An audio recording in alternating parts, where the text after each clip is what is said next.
We're not going to take it anymore. Kamala, you're fired. Get the hell out. Get the hell out of here. You're out of here. Get out of here.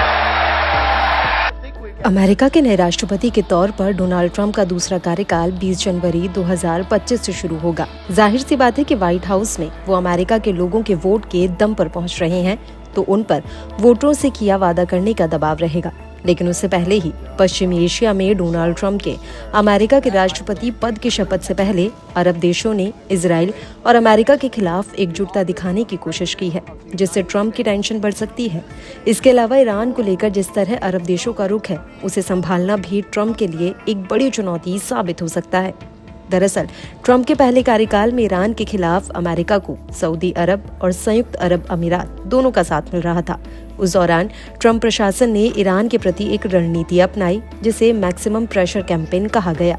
इस campaign में 2015 के Iran के साथ परमाणु समझौते से हटना और ईरान पर आर्थिक प्रतिबंध फिर से लगाना शामिल था। ट्रंप ने 2018 में ईरान के साथ परमाणु समझौते से हटने की घोषणा की थी, जिसका लक्ष्य ईरान के परमाणु संवर्धन को रोकने, उसके बैलिस्टिक मिसाइलों पर प्रतिबंध लगाना शामिल था। ट्रंप चाहते थे कि ईरान पर अधिकतम प्रतिबंध लगाए जाएं, जिससे वो अपने प्रॉक्सी, हमास, हूती और हिजबुल्लाह को भी समर्थन न दे पाए। ट्रंप प्रशासन को इस मामले में कुछ हद तक सफलता मिली, खासतौर पर सऊदी अरब और यूएई से समर्थन जुटाने में। मध्य पूर्व की ये दोनों शक्तियां उस वक्त ईरानी सरकार को कमजोर करने की इच्छुक थी, लेकिन अब ईरान के साथ संबंधों की बहाली के बाद दोनों ही देशों ने उससे संबंधों को और मजबूत करने की ही कोशिश की है। ट्रंप की जीत के बाद सऊदी अरब के रियाद में इस्लामिक सहयोग संगठन और अरब लीग की संयुक्त बैठक हुई थी, जिसमें ईरान के उपराष्ट्रपति मोहम्मद रजा अरेफ को भी आमंत्रित किया गया था। इस सम्मेलन में सऊदी, यूएई जैसे देशों ने न केवल इजराइल के खिलाफ एकजुटता दिखाई, बल्कि ईरान के साथ खड़े भी दिखाई दिए।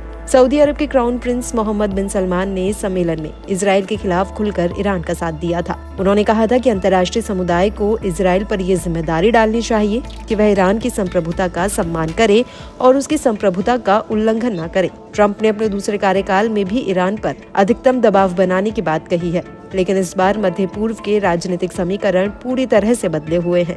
बहुत संभव है कि इस बार ट्रंप को ईरान के खिलाफ मध्य पूर्व की दो बड़ी शक्तियों सऊदी अरब और यूएई का साथ नहीं मिलेगा।